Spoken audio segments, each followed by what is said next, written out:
애굽을 빠져나온 이스라엘 백성들이 홍해 앞에 다다랐죠. 뒤에는 애굽의 최전의 부대가 쫓아오고 있고 앞에는 홍해 바다가 가로막고 있는 상황이었죠. 진대 양면에 빠진 이스라엘 백성들 모세를 하나님께서 지팡이를 홍해로 내밀으라 말씀하셨죠. 그러자 순식간에 물 좌우의 벽을 그리면서 마른 땅처럼 변화되었고 이스라엘 백성들 여자와 아이들까지 250만 명에 달하는 사람들이 쭉 행진하게 되었죠. 다 그 길을 통과했을 때 그때 놀라운 일이 벌어집니다. 좌우의 벽이 다시 하나로 쫙 합쳐지고 뒤쫓아오던 애국 군대 병사들이 다 물에 몰살되는 것이었죠. 이 모습을 바라본 이스라엘 백성들, 모세의 이스라엘 백성들이 하나님을 향해 소리 높여 찬양을 하는 게 출애굽기 15장에 나옵니다. 모세와 이스라엘 백성들이 힘차게 하나님의 능력을 찬양하고 그때 여인들, 미리암과 여인들이 서고치고 춤추며 화답을 합니다. 출애굽기 15장 21절 말씀 같이 읽겠습니다. 아멘. 미리암이 그들에게 화답하여 이르되 너희는 여호와를 찬송하라. 그는 높고 영화로우시며 말과 그 탄자를 바다에 던지셨음이로다. 하나님의 놀라신 역사를 우리 모두 찬양하세 하는 것인데 곧 춤추며 화답을 하는데 성경학자들은 미리암이 불렀던 이 찬가가 여기에 원형이라고 찬양의 원형이라고 주장을 합니다. 그도 그럴 것이 미리암과 여인들이 불렀던 찬양 간계라고 핵심을 담고 있기 때문이죠. 그런 높고 영화로우시며 말과 그 탄자를 바다에 던지셨습니다. 세계 최강의 부자를 바다에 빠져 죽이신 하나님의 역사를 우리가 경험하였다고 찬양하는 것이죠. 그런데 이 미리암의 찬가 이후에 한나에게로 그리고 예수님을 잉태한 마리아도 동일한 찬가를 부릅니다. 한나는 태문이 닫혀 아들을 낳지 자식을 낳지 못했죠. 눈물을 흘리며 하나님 저 분노가 나를 뒤섞고 내 마음을 괴롭게 하는데 자식을 주십시오. 눈물을 흘려 기도하는데 하나님이 그 한나의 태문을 열어주셔서 자식을 낳게 되는데 그가 사무엘이었죠. 그때 그녀가 하나님을 향해 찬가 찬양을 부르는데 사무엘상 7절에서 8절 말씀 같이 읽겠습니다. 아멘. 여호와는 가난하게도 하시고 부하게도 하시며 낮추기도 하시고 높이기도 하시는도다. 가난한 자를 진토에서 일으키시며 빈궁한 자를 걸음더미에서 올리사 귀족들과 함께 앉게 하시며 영광의 자리를 차지하게 하시는도다. 땅의 기둥들은 여호와의 것이라 여호와께서 세계를 그것들 위에 세우셨도다. 이처럼 비천한 나를 하나님이 긍휼히 높이 세우셨도다. 내 억울함을 해소시켜 주시는 하나님, 가난한 자를 진토에서 건져 올려주신 하나님의 위대하심을 찬양하는데 그분이 온 땅의 기둥들을 다 세우신 전능하신 분이시로다고 찬송의 고백을 올려드렸습니다. 미리암이 서고치고 춤추며 하나님의 역사를 찬양한 그 고백이 한나의 고백으로 찬양으로 이어지고 또 그 고백이 예수님을 잉태한 마리아의 찬가로 이어지는데 마리아는 로마 제국의 지배하에 있던 갈릴리 나사렛 총구석의 여인이었습니다. 인구 1000만, 4000만, 6000만 가운데 누구도 알아줄 수 없는 총구석에 처박혀 사는 마리아였는데 강자들의 폭력에 의해 약자들은 모두 고통이 찬 현실 속에서 희망을 노래할 수 없는 법이었죠. 그래서 천사 가브리엘이 아기를 잉태할 것이고 예수할 것이라 멈췄던 그녀 어찌 이런 일이 일어날 수 있습니까? 성령에 능하시는 일이 일어날 수 있다. 너의 친족 엘리사벳에게 가봐라. 마리아가 이미 성령 그때 마리아가 친척 엘리사벳 갔는데 아이를 낳을 수 없는 그 친척이 아이를 배에 있는 겁니다. 깜짝 놀라서 감격하죠. 그래서 성령님께서 마리아에게 마리의 영과 입술에 찬양을 집어넣어 주시는데 그때 불렀던 찬가가 누가복음 1장 51절에 나옵니다. 같이 읽겠습니다. 아멘. 그의 발로 힘을 보이사 마음의 생각이 겸하는 자들을 흩으셨고 권세 있는 자를 그 위에서 내리치셨으며 비천한 자를 높이셨고 줄이는 자를 좋은 곳으로 배부르셨으며 부자는 빈손으로 보내셨도다. 그종 이스라엘을 보호사 긍휼히 여기시고 기억하시되 우리 조상에게 말씀하신 것과 같이 아브라함과 그 자손에게 영원히 하시리로다 하니라. 이 비천한 자를 주님의 긍휼로 세워주시고 이스라엘을 도우신 하나님 역사 구원자 하나님을 보내시니 너무나 감사한다고 찬가를 지어 불렀던 것이지요. 그처럼 마리아, 미리암, 한나, 마리아가 불렀던 노래들 모두 한 가지 사실을 가르치고 있다는 겁니다. 마리아는 로마 제국의 약자, 억압을 받고 있는 사람이요. 한나는 자식을 못내 원통한 삶을 겪는 여인이요. 미리암 홍해 앞에서 쩔쩔거리는 삶 가운데 하나님의 대역사를 경험한 여인의 찬가 아닙니까? 하나님은 언제나 연약한 처지 있는 자들의 살 권리를 회복시켜 주시는 분이다라고 찬양하는 것이죠. 바울의 병거와 기병이 아무리 강해 보일지라도 하나님께서는 그들을 무용지물로 만드셨다는 고백입니다.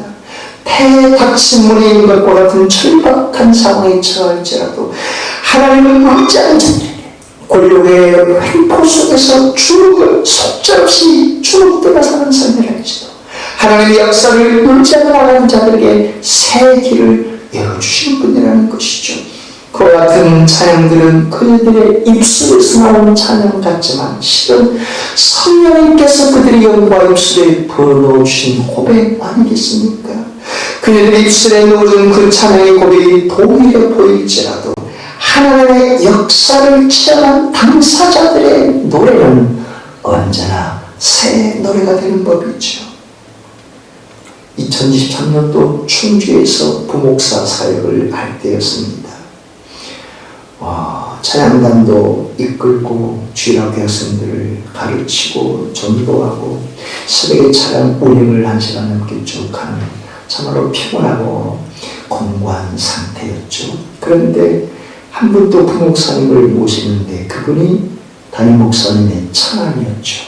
제 생각에는 팔은 암으로 굽겠구나 하는 생각도 더 들었고 정말 힘든 상황에 너무 공고한 상태였죠. 그런데 그날 충주에 연합 집회가 있어서 교인들을 다 태우고 언덕배에 있는 교회 예배당에 올라가는데 성령님께서 갑자기 그 찬양을 부르시게 하는 것이었습니다. 찬송가 285장에 주의 말씀 받은 그날, 주의 말씀 받은 그날 참 기쁘고 복되도다. 이 찬양을 부르게 하시는 거예요. 받은 그날 참 기쁘고 복되도다. 기쁜 마음 이어서 온 세상에 전하노라. 기쁜 날 주나의 죄가 씻으라. 늘 깨어서 기도하고 늘 기쁘게 살아가리. 기쁜 날 주나의 죄가 씻으라. 이 찬양을 부르는데 눈물이 쭉쭉 나고, 야 힘드냐? 그래도 네 죄가 사함받은 거, 네가 내 안에 있는 거 기뻐하리 아니겠느냐? 곤고한 상태 속에서도 내가 새 길을 낼 것이니 기쁨으로 이 일을 하며 감사를 나가도록 하라 할 때 성령님이 제게 위로를 주시고 격려해 주셨습니다. 그 찬양을 거의 1년 가까이 부른 것 같은데 주님은 제 위로와 새 힘을 불어넣어 주셨죠. 여러분들도 홍해 앞에 선 이스라엘 백성들처럼 앞뒤 좌우가 꽉 막힌 공고한 상황 가운데 거할 때 주님이 내 영과 입술에 찬양을 불러넣어 주셨다고 했지 않습니까? 찬송은 많이 몰라도 한 곡만 할지라도 그 찬양의 고백이 하나님께 울려 퍼지게 하시고 그 찬양의 고백을 통해 주님이 위로하시고 새 길을 열어주신 확신을 풀어주시는 찬양의 고백인 말입니다. 마리아처럼 밀람처럼 한나처럼 절박한 상황에 처한 자들에게 당신의 자녀들에게 지금도 하나님은 찬양의 입술을 불어넣으셔서 하나님의 위로와 새 힘을 불어넣으시고 인생의 세계를 열어주시는 분인 줄 믿습니다. 오늘 본문을 통해 주님께서 우리에게 말씀하신 메시지가 바로 그것입니다. 시편은 히브리어 성경 이름이 테힐림입니다. 찬양의 노래들이란 뜻이죠. 150편의 시편들 가운데 모세가 쓴 시도 있고 다윗이 쓴 솔로몬이 쓴 시, 아삽과 에단이 쓴 시, 문명의 시편들도 있죠. 이 시편의 5권을 나눈 이유는 창세기, 출애굽기, 레위기, 민수기, 신명기처럼 5권으로 나누는데 제1권은 개인적으로 하나님을 체험하면서 쓴 시편들입니다. 우리가 3주째 살펴보고 있는 시편 40편도 다윗이 개인적으로 하나님을 체험한 이후에 쓴 시편인데 어떤 상황에서 이 시편을 썼다고 했습니까? 성경학자들은 다윗의 아들 압살롬이 쿠데타를 일으켰을 때 쓴 시편이라고 주장을 하죠. 나이 60에 처한 다윗이 50살 되었을 때 그 당시의 세계를 다 지배하고 평안하고 안전한 시기를 맞이했던 때였습니다. 그런데 그 50의 때 평안하던 그 시대에 음력의 누이므로 한 여인을 범하고 그 남편을 적진으로 죽여버린 살인죄를 범하고 안식일이 되면 버젓이 제단에 가서 손질한 제사를 드린 외식하는 자로 전락했죠. 하나님께서 나단 선자를 보내서 당신이 그 죄입니다 하고 지적할 때 그래도 하나님의 긍휼이 다윗에게 머물러 있어서 무릎을 꿇고 하나님 제가 죄입니다. 그 눈물로 침상을 적실 정도로 회개를 하자 하나님의 그의 기도를 다 들어주시고 용서해 주셨습니다. 그러나 하나님은 그의 죄를 용서해 주시는 것을 끝나는 게 아니라 죄의 후유증을 겪게 하신 하나님입니다. 왜요?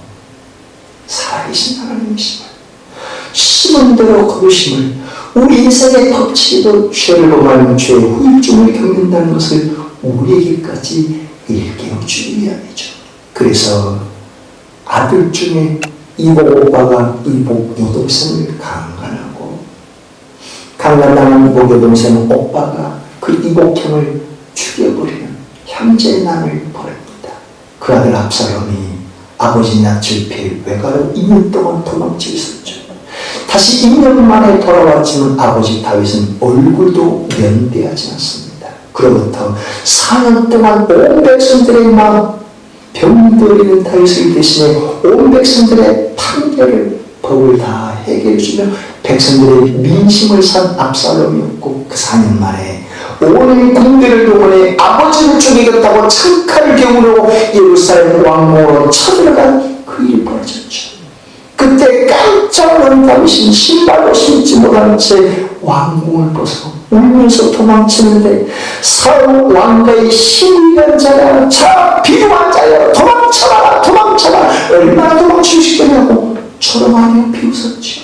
그러자 다윗께 대던 몇몇 남자의 장수들이 당장 저자를 쳐서 목을 베버리겠나이다. 아니다, 하나님이 그 입술에 그 말을 줘서 나를 이렇게 말하는 것이 내버려 둬라, 달게 받아야 된다 라고 했죠. 그러니 다윗이 도망쳐가는 그 길목에 신발도 신지 못한 채 도망가는 길목에 할 수 있는 일이란 아무것도 할 수 없었죠. 그래서 다윗이 본문의 1절에 고백을 하는데 같이 읽겠습니다. 아멘.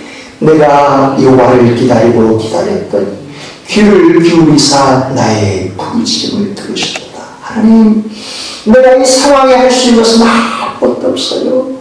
다만 하나님의 선하심을 바라보는 일하신다고 기다리고 기다립니다. 저의 절박한 간구에 귀를 기울여 주시옵소서. 들으셨다는 것은 이후에 쓴 고백이고 그 당시 들어주셔서 이 절박한 상황에 내 상황을 들어주시고 응답해 주셔서라고 기도를 하는 것이었죠. 그때 하나님께서 어떻게 응답해 주셨다 고백하는지 2절에 같이 읽겠습니다. 아멘. 나를 기가 막힐 웅덩이와 수렁에서 끌어올리시고 내 발을 반석에 두사 내 걸음을 견고하게 하셨도다. 이 기가 막힐 웅덩이 빠져도 더 빠져들어가는 감고 같은 지름탄 웅덩이 미로 같은 길에서 하나님이 나를 끌어올려 주셨고 나를 반석 위에 견고하게 세워주셨습니다 라고 이 일을 겪고 난 후에 고백하는 것이죠. 이것이 지난 시간에 살펴본 말씀 아닙니까?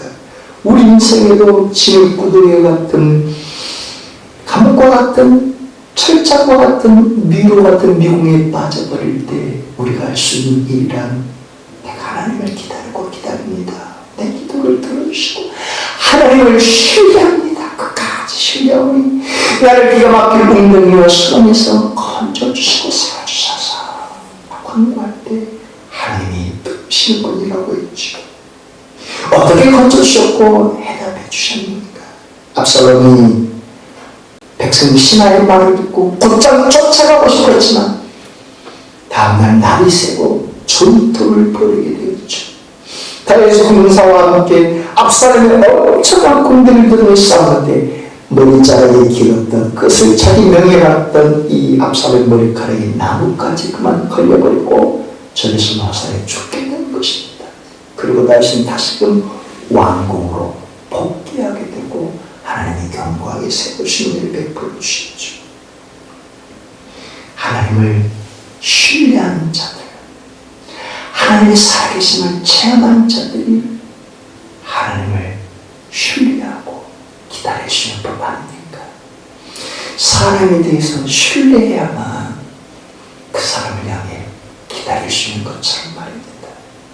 인생의 어려움에 빠졌을 때 하나님께 간절히 신뢰하고 기도할 때 응답해 주시는 체험을 갖고 있는 신앙인들, 그와 비슷한 상황에 수렁에 빠졌을 때 그 하나님을 바라보고 신뢰할 수 있는 법 아니겠습니까? 다윗이 어렸을 때부터 30대 40대를 지나면서 그런 인생 가운데 수렁에 빠진 인생 가운데 하나님이 응답해 주신 경험과 체험이기에 지금 진퇴양난에 빠진 상황에서 하나님을 신뢰합니다 할 수 있는 것이죠. 저와 여러분들도 인생의 수렁에 빠졌을 때, 웅덩이에 빠졌을 때, 더 세상 방법을 해결할 수 없는 난관에 부딪혔을 때 그 하나님을 신뢰하고 간구하며 기다리는 자들에게 하나님이 응답해 주신 줄 믿습니다. 할렐루야. 오늘 본문은 그렇게 하나님의 인도하심과 역사심을 체험한 다윗이 고백하는데 3절에 같이 읽겠습니다. 아멘. 새 노래 곧 우리 하나님께 올릴 찬송을 배에 드셨으니 많은 사람이 보고 두려워하여 여호와를 의지하리로다. 아멘. 여기에 우리 하나님께 올릴 찬송을 배에 드셨다. 히브리어 나타는 세팅하다, 주다, 기부하는 단어입니다. 다윗이 하나님의 위대한 역사를 그 입술로 찬양하시고 하나님을 신뢰하시던 그 영과 입술에 찬양을 불어넣으셨다 하는 것이죠. 물론 새 노래는 이전에 어떤 노래를 말한 게 아니라 하나님을 체험한 후에 부른 노래 모두가 그 심령의 새 노래가 되는 것이죠. 미리암이 하나님의 홍해를 가는 대역사를 부렸을 때 새 노래였고, 한나가 태물려서 자식을 낳았을 때 부르던 노래도 새 찬양이었고, 마리아가 예수를 잉태하면서 부르던 찬양도 새 노래가 되는 법이죠. 제가 공고한 가운데 성령님께서 제 영과 입술에 불어넣으셨던 그 찬양, 기쁜 날 기쁜 날 주 나의 죄 다 씻은 날 늘 깨어서 기도하고 늘 기쁘게 찬양하리. 기쁜 날 주나의 죄 다시 씻은 날. 그 역시 헌 찬양이 아니라 제 10년 안에 새 찬양이 되는 것처럼 말이죠. 옛날에 70년대 80년대 불렀던 찬양이 옛 찬양 같지만 내 영이 머물러 있어서 내가 공부할 때 주님이 다시금 그 입술에 찬양을 부르게 하실 때 그 노래 역시 새 찬양, 새 노래가 되는 법이죠. 지금도 세상 가운데 호적거리다가 주의 은혜로 구원받은 찬양에 있어서 주님을 찬양한다면 찬송가의 모든 곡들은 이 찬양이니라. 그 심령에 새 찬양이 되는 법 아니겠습니까? 그러니까 오늘 본문을 통해 주님께서 우리에게 베푸신 은혜가 무엇인지 알 수 있죠. 주님께서는 곤고한 상황에 처한 우리에게 하나님의 능력을 의지하라 새 찬양의 입술을 불어넣어 주신다는 겁니다. 그래서 성령님의 음성을 통해 우리 각자 이렇게 말씀하지 않겠습니까? 살아가는 딸아, 사랑하더라, 내가 인생의 기가 막힐 웅덩이와 수렁에 빠졌을 때 그 곤고한 가운데 하나님이 너의 영과 입술에 찬양을 불어넣어 주실 때 너도 기쁨으로 주님을 의지하며 찬양해야 하지 않겠느냐? 미리암이 홍해 대의 장벽 앞을 통과하고 모든 군대를 우리를 마찬가지로 대역사를 기적을 치러낼 때 그 입술에 찬양을 불어넣어주도록 하나님이 역사하셨으니 말이다. 태문이 닫혀 대적의 소름을 받던 한나의 문을 태문 활짝 열어주셨을 때 한나의 그 입술에 찬양을 불어넣으신 것처럼 말이다. 나사렛 총동네 별볼없는 그 마리아에게 위대한 구원해 주는 예수님을 인정하게 될 때 그 역시 입술에 찬양을 주셔서 고백하게 하셨던 것처럼 말이다. 그런 내 사랑하는 딸아, 내 사랑하더라, 다윗이 웅덩이와 수렁에 빠졌을 때 그 입술에 찬양으로 하나님을 신뢰하도록 한 것처럼 하나님 내 곤고한 인생 가운데 찬양 입술을 불어넣어 주셨을 때 너도 기쁨으로 신뢰하며 찬양하면 좋겠구나. 그것은 성령님의 인도를 통해 역사하시기로 하는 고백이요 주님을 신뢰하도록 하는 찬양의 고백이니 말이다. 세상의 유행가는 너의 마음을 잠시 스쳐갈지 모르지만 성령이 너 영과 입술에 풀어놓으신 찬양의 고백은 이 세상을 이길 힘을 주는 찬양이지 않더나 네가 그 찬양을 의지하며 주님을 신뢰할 때 미리암에게, 한나에게, 마리아에게, 다윗에게 베풀었던 동일한 은혜를 너에게 베풀어 주지 않겠느냐. 주님이 지금 우리 각자에게 말씀하실 줄 믿습니다. 할렐루야. 하나님의 음성을 듣고자 기도하며 늘 기울이시고 내 기도를 들어주신다.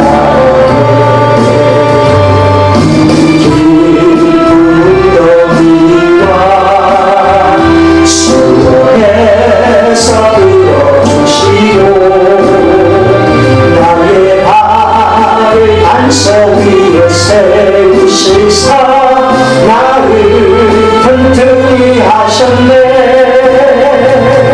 새 노래로 부르자 하나님께 올릴 찬송을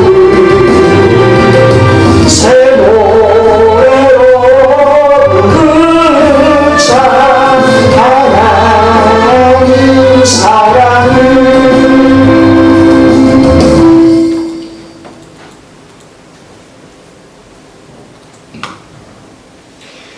다니엘 기도회 2일차 강사로 나선 분입니다.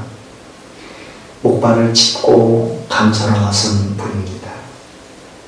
서울대학교와 카이스트대학교 교수를 역임한 김인강 교수님이죠. 1966년생으로 충남 논산의 한 농촌마을에서 육남배중 막내로 태어났습니다. 어렸을 때 소아마비를 앓게 되었고 기어다니는 장애를 겪게 되었죠. 동네 사람들은 나중에 그는 거지가 될 거야 해를 쳤습니다.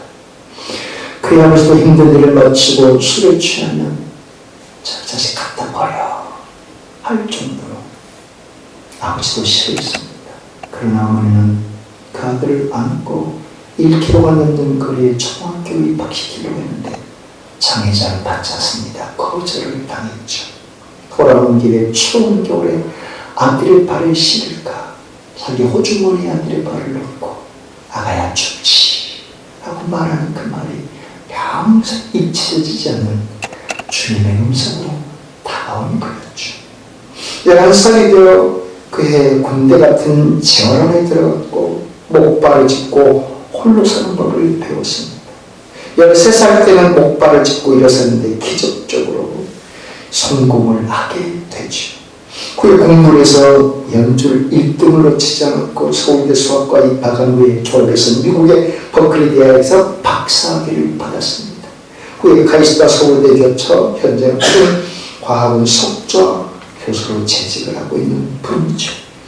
그날 간증을 하지 않았지만 그분이 쓴 기쁜 공시라는 책에 그의 고백이 담겨 있습니다. 그분이 예수님을 영접하게 된 때가 대학교 1학년 때였다고 말이죠. 그의 가을날 구세주 같은 여인이 그에게 나타났습니다. 어느 때처럼 과일을 맞추고 힘겹게 목발을 쥐고 가방을 메고 집에 가는데 갑자기 연한 화장품 냄새가 나는 듯한 대학원생이 누나가 우산을 씌워주는 것이었죠. 그때 그는 저는 이미 젖었으니 혼자 쓰고 가세요 라고 했는데 그 누나는 그 곁을 떠나지 않고 학교 종문을 떠날 때까지 묵묵히 같이 동행해 줬고 한참 만에 한마디를 합니다. 혹시 당신은 하나님에 대해 생각해 본 적이 없나요? 용수수처럼 갑자기 수백 번 아니 수천 번을 생각했을 거예요 라고 대답을 했습니다. 그러면서 그 누나는 신림동 단칸방에 그를 바라다 줬고 헤어질 때 딱 한마디를 했습니다. 기독대학내라는 선교 동아리가 있어요. 그룹 성경 공부가 있으니 한번 참석해 보시면 좋겠어요 라고 말했죠. 그 후에 ESF 사람들과 인문대 빈 강의실에서 요한복음을 공부하는데 성경을 읽고라고 공부하는데 빛이신 주님이 그의 생명으로 찾아 들어오는 것을 알게 되었습니다. 하나님이 나를 지켜보고 미소 지어주면 나는 평생 이렇게 살 수 있어요 하고 고백하는 것입니다.